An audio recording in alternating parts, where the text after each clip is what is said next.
Now, former Alaska governor and 2008 Republican vice presidential candidate Sarah Palin. She was the final speaker at the Faith and Freedom Coalition conference. This is about 25 minutes.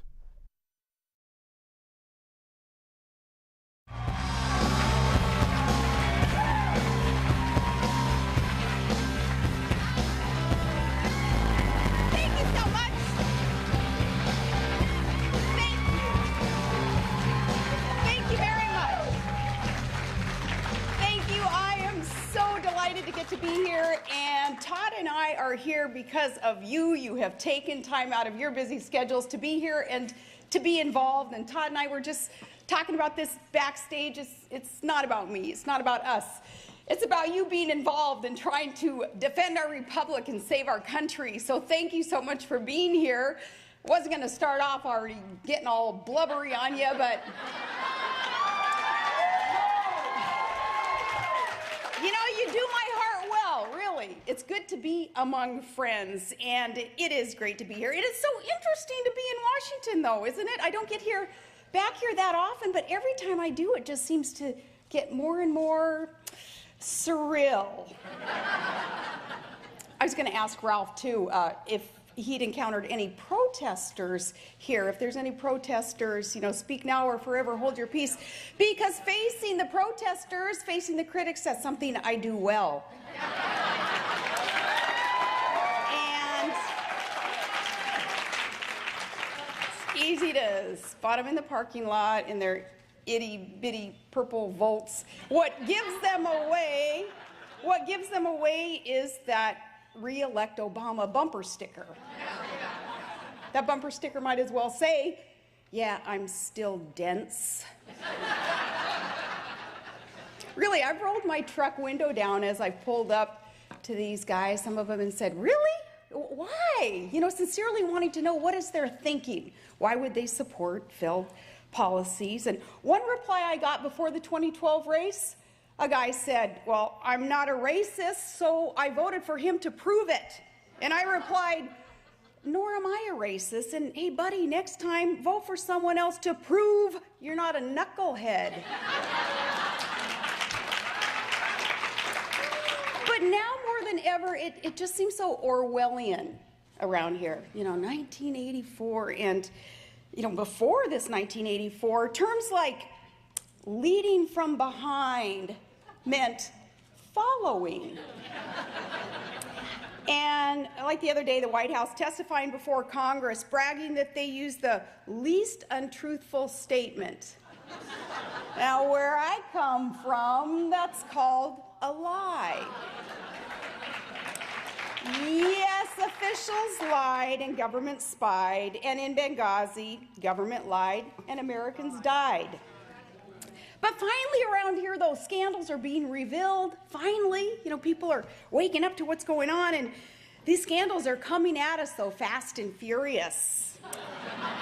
And kind of reminds me of a comedy routine that my friends my really, really good friends at Saturday Night Live do. They should think of me as a friend. You know, for a while there, I was providing more job security for the Tina Feys of the world and doing more for those employment numbers than Obama's ever done. But what SNL does is they have this skit where they do this fake newscast, and they read some completely absurd news report, and then they finish it with an incredulous, really?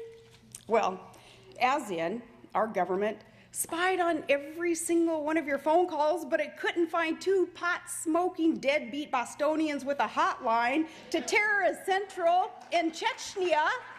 Really? And it's built apparatus to sneak into all of the good guys' communications, but whoops-a-daisy, it missed the Fort Hood mass murder of our own troops, despite this Islamic terrorist declaring his ideology in numerous Army counseling sessions and on his own business cards. But whoops, no red flags there. Whoops-a-daisy, really? And our government passing something called, well, it's Obamacare, but the Affordable Care Act. I'll repeat that, the Affordable Care Act. And its chief result, making our health care premiums enormously, unsustainably more expensive with death panels to boot, and now hiring up to 16,000 to 20,000 perhaps armed IRS agents to implement this act. Well, the IRS. It can't figure out how it managed to spend over $4 million on a training conference because it didn't keep its receipts. Really? You try that with the IRS. It gives me the same reaction that I get from so much of what Saturday Night Live does. You don't know whether to laugh or cry, so you just kind of tune out. And you know, I think that that's what a lot of good Americans are doing to Washington today, because D.C. is one hot mess. For instance, militarily, where is our commander-in-chief? We're talking now more new interventions. I say until we know what we're doing, until we have a commander-in-chief who knows what he's doing, well, Chief, in these radical Islamic countries that aren't even respecting basic human rights, with both sides, they're slaughtering each other as they scream over an arbitrary red line, Allah Akbar. I say, until we have someone who knows what they're doing, I say, let Allah sort it out.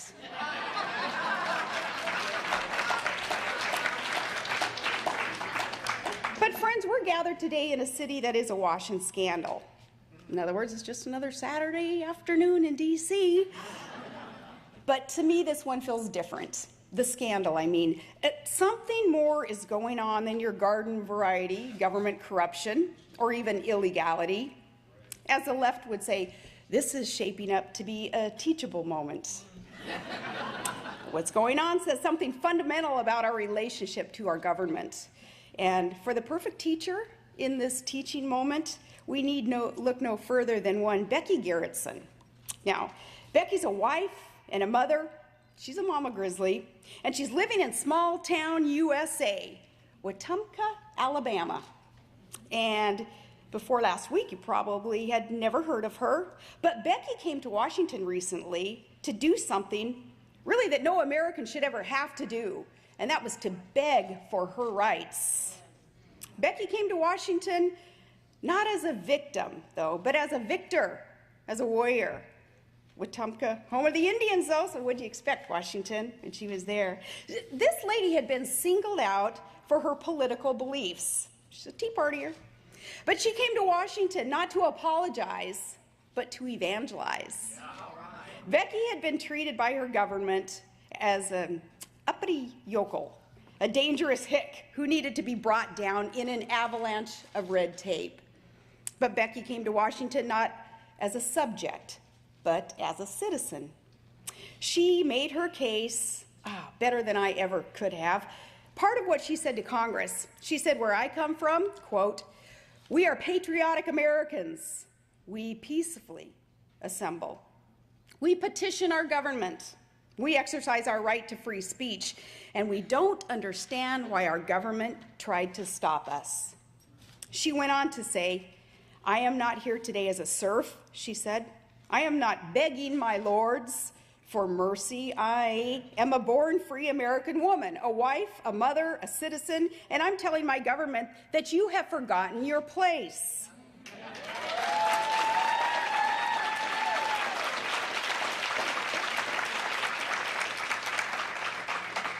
And I have had the honor of meeting thousands of Americans like Becky, and they share her spirit. These Americans, so many who have never before been politically active, well, they're calling out a government that hasn't just forgotten its place, but it's purposefully and systematically usurped its place. When our founders declared our independence, they pointed to a long train of abuses from a distant, arrogant, and dictatorial government. That train is leaving the station again, and the challenge now is first to see it for what it is, and then to stop it in its tracks. The problem isn't bureaucrats in Cincinnati going rogue. And it's not honest reporters and their parents being targeted for just doing their job. And it's not 20-something security contractors leaking government documents. The problem is government grown so big that it intrudes into every aspect of our lives. It's grown so arrogant that it thinks that we work for it instead of it working for us.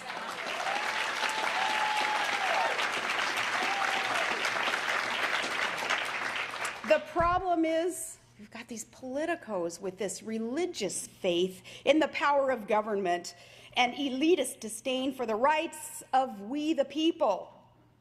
To rebuild our majority, then, this is the lesson that we must learn. The scandals infecting this city, they are a symptom of a bigger disease. And it doesn't matter if it's Republican or a Democrat sitting atop a bloated boot on your neck, out of control government. Everyone gets infected. No party is immune. And that's why I tell you, I'm listening to those independents, to those libertarians who are saying, you know, it is both sides of the aisle, the leadership, the good old boys in the party on both sides of the aisle have kind of perpetuated these problems. I tell you, Congress, though, the good old boys that do perpetuate the problem, that haven't been part of a solution. They've been part of a problem. Now, you know what I wish that Congress would do? Man, just for a week, perhaps, just put themselves on cruise control, and the Ted Cruz control. Just for a week, and let's see where things go. I think we'd see some solutions. But the scandals, I say, oh, Lordy, yes, investigate them. We have to investigate them, yes, and let's punish the guilty. Let's see justice done. But bureaucrats investigating one another? Right. Did you know the FBI is investigating the IRS harassment of the Tea Party conservative scandal right now? But they haven't contacted one Tea Party yet? And the FBI director, he just admitted he doesn't even know who's leading that IRS investigation. Well, nothing to see here is what they want us to believe. Move along, little people, the little guy, just nothing to see. IRS lawyers who are, in charge of some of this stuff, well, they donated to Obama over a Republican 20-1. And folks of the IRS, those lawyers who made political contributions overall, 95% of them gave to Obama. And that's nothing, because at the UN and at the Education Department and at the National Labor Relations Board, 100% of their attorneys donated to Obama. So says a Pepperdine Law School study. It's not just me saying that. But investigate, yes, investigate. But folks, we can't kid ourselves that we can stop at just that, because we will never restore the trust of the American people just by pointing out how little they can trust the other side. And let's not kid ourselves in believing that we can rebuild our majority, by the way, by passing a pandering, rewarding the rule breakers, still no border security, special interest written amnesty bill. And I think it's kind of dangerous territory, touchy territory, to want to debate this over one race's fertility rate over another. And I say this as someone who's kind of fertile herself. I don't think that's where we want to go in deciding how will we incentivize the hardworking, responsible families who want to be in the line, follow the law, and become Americans, versus those whose very first act on our soil is to break the law. There are different ways that we can debate this, how to make it work. And we also will never build our majority, friends, by just silently acquiescing to a totalitarian surveillance state, which is what we're becoming if we just let them tell us to sit down and shut up, which I refuse to do. No.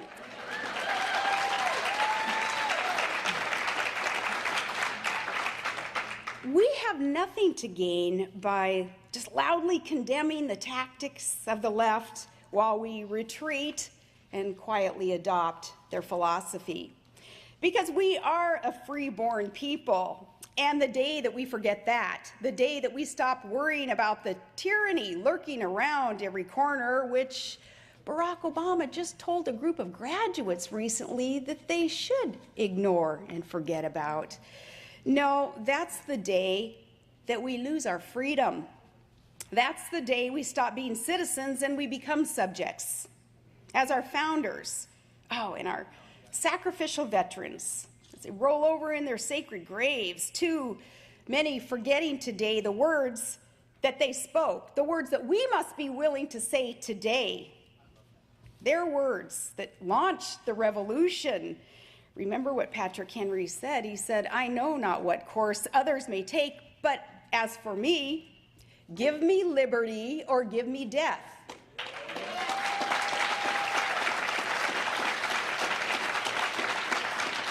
We must be willing to say that today. The great hope that we can take away from this visit then, and I am so glad that you are here. I'm glad that you've taken the time and made the sacrifices away from family and work and home to be here, to be involved.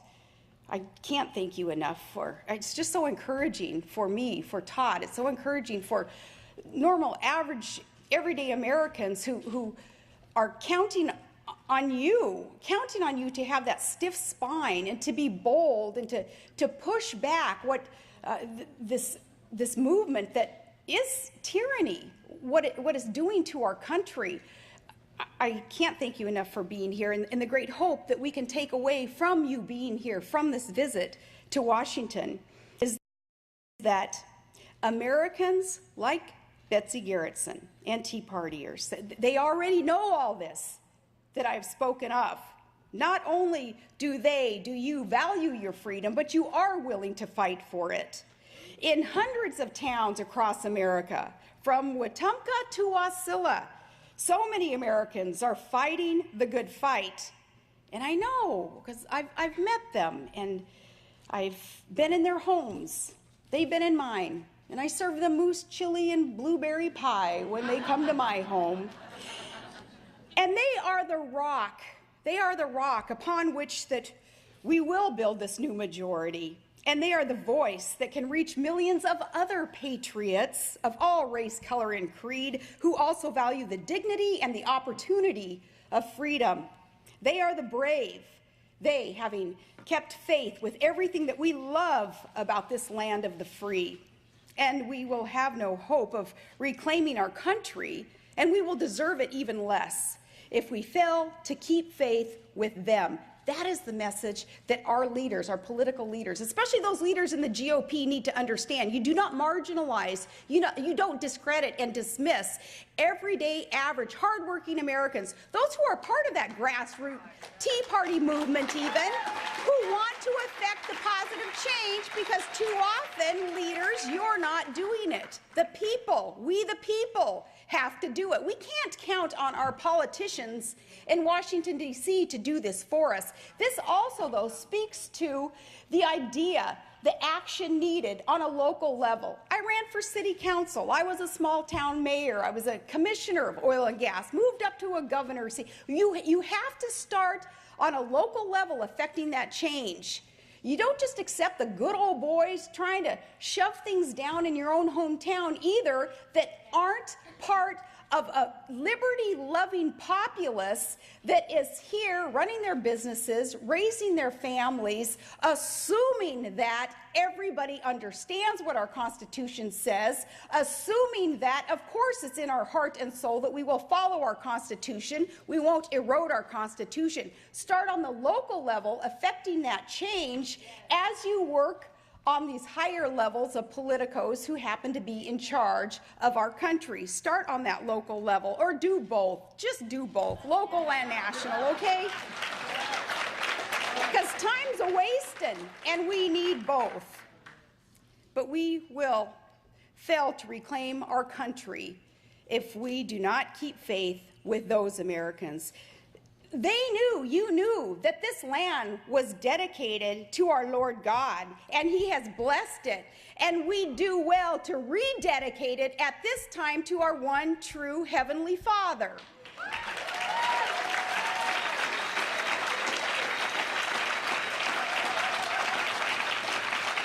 because we're not going to come up in our own simple minds with the solutions. The challenges are too big. We need that divine inspiration.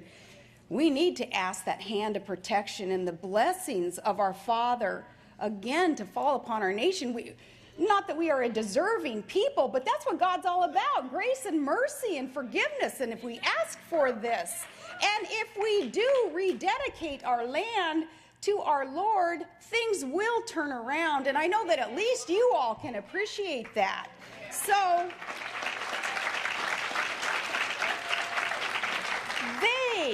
you, hardworking, liberty-loving patriots, they're the unsung heroes in this fight for America's future. And they're out there refusing to retreat, refusing to fundamentally transform America. Instead, we must, we will fundamentally restore America.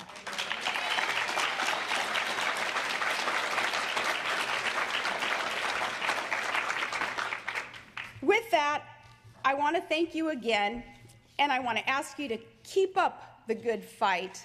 We can't get tired. We can't weaken our resolve to defend this republic and make our politicians be accountable and follow our Constitution.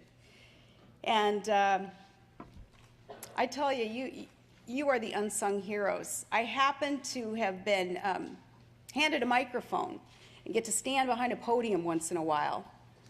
But I'm speaking on behalf of you who love this country as much as I do, who love and value life and our kids, some who perhaps will face more challenges than the rest of us will face. Yet we understand the dignity of human life. We understand that there are God's standards of perfection, which really count, and then there are the world's standards of perfection that are superficial and often materialistic and don't matter. You all know what really matters, and that's why it's so good for us to be here, to be encouraged, to be fed by you, knowing that you're out there, that you got our back and we've got your back. So with that, I thank you, and happy Father's Day tomorrow. Happy Father's Day to our founding fathers, and in their honor, let us do better for the country that they bestowed upon us. Thank you all so much, and God bless you, and God bless the United States of America.